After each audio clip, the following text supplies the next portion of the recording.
Oke, kali ini kita akan membahas topik soal Bitcoin transaction. Ini yang bagian kedua. Jadi kalau yang bagian pertama, kita sudah membahas banyak hal soal teori detail tentang Bitcoin, transaksi terutama ya, transaksi Bitcoin. Kalau biasanya kita lihat Bitcoin itu sebagai aset, tetapi secara teknis Bitcoin itu cukup kompleks. Bagian kedua ini kita akan lebih hands-on, lebih ada praktiknya. Outline-nya kita akan sedikit mengulang lagi, hanya sedikit saja, supaya kita mengingat lagi, supaya nanti kalau Anda lupa soal bagian pertama, tidak perlu melihat atau tidak perlu nonton lagi video sebelumnya, tapi langsung mengikuti materi kali ini. Sedikit membahas soal raw transaction atau transaksi yang berbentuk binary. Jadi transaksi yang mentahnya itu sebenarnya seperti apa sih bentuknya? Kalau ada yang penasaran nanti bisa diikuti. Kemudian kita juga membahas soal Bitcoin script, cara membuatnya. Kemudian satu contoh Bitcoin protokol yang advance. Saya selipkan di situ supaya mudah-mudahan nanti kalau ada part berikutnya kita bisa membahas atau melakukan praktik untuk Bitcoin protokol yang advance. Kemudian yang sesi paling menarik ini adalah Bitcoin programming dengan BX. Jadi kita ada tool, kita akan menggunakan tool dengan namanya BX. Itu miliknya Lead Bitcoin. Dua bagian, ya ini key generation dan pay to address. Kalau Anda masih ingat, pay to address atau pay to A atau pay to public key hash ya, pay to PKH. Nah, itu akan kita coba buat di sini. Catatan, jadi karena ada keterbatasan soal tooling, kita akan membahas transaksi yang versi awal atau versi 1 gitu. Jadi tidak ada SegWit dan perkembangan terbaru dari transaksi Bitcoin karena memang ini adalah tools yang lama, dibuat sekitar tahun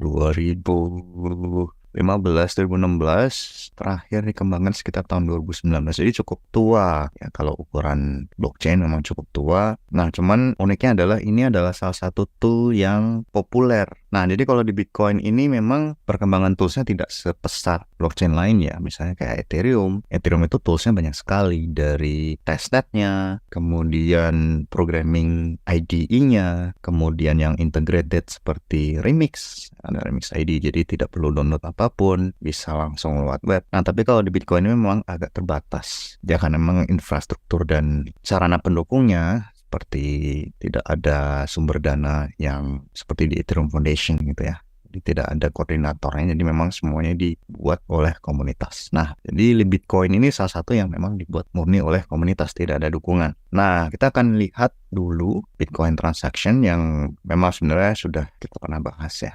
Tapi ini tidak semua. Nah, kalau ada yang Anda masih ingat, Bitcoin scripting itu sebenarnya seperti vote. Atau kalau tidak tahu vote itu seperti stack based programming. Bagiannya ada dua. Komponen utamanya ada dua. Yang pertama adalah script-seq. Script-seq ini sebagai transaction input atau TX in. Kemudian ada script-key sebagai transaction out atau TX out.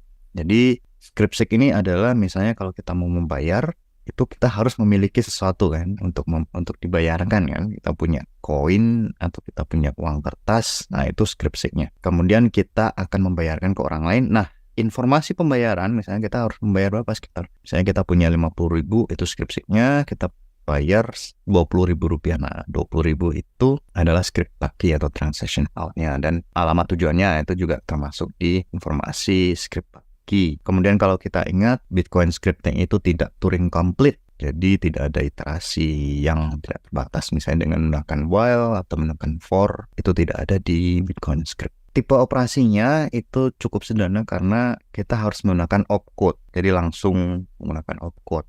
Tidak ada terjemahan, misalnya kalau di Ethereum menggunakan Solidity itu cukup high level language atau bahasa pemrograman tingkat tinggi yang seperti bahasa manusia. Tapi kalau di Bitcoin ini cukup seperti bahasa komputer. Nanti akan kita lihat lebih lanjut. Kemudian evaluasi scriptingnya itu menggunakan teknik LIFO atau last in first out metodenya gitu ya. Jadi ini seperti menumpuk piring. Ini ada 10 tumpukan. Orang normal itu kalau ngambil piring pasti dari atas. tidak dari bawah.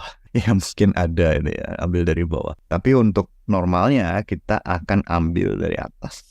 Misalnya di dapur ada 10 piring, kita ambil dari atas, kemudian ambil lagi di atasnya, kemudian sampai paling bawah itu diambil terakhir. Padahal ketika kita menumpuk piring, itu yang paling bawah itu ditumpuk pertama kali, ya kan?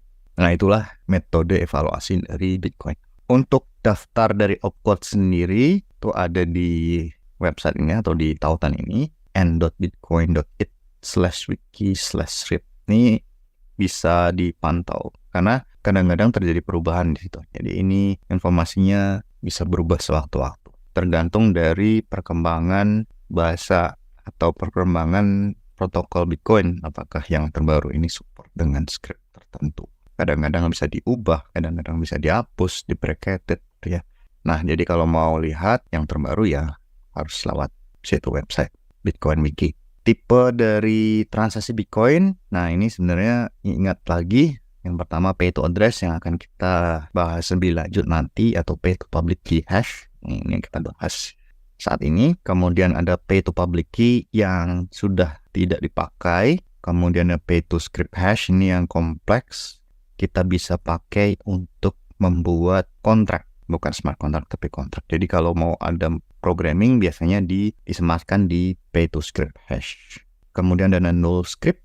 Jadi kalau kita mau menyematkan pesan yang pendek ya, kalau pesan yang panjang memang agak susah.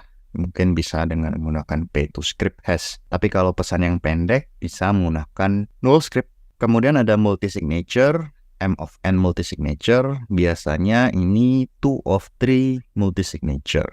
Itu yang standar ya. Nah, seingat saya tuh multi signature yang ada di Bitcoin itu maksimalnya 3, N-nya 3.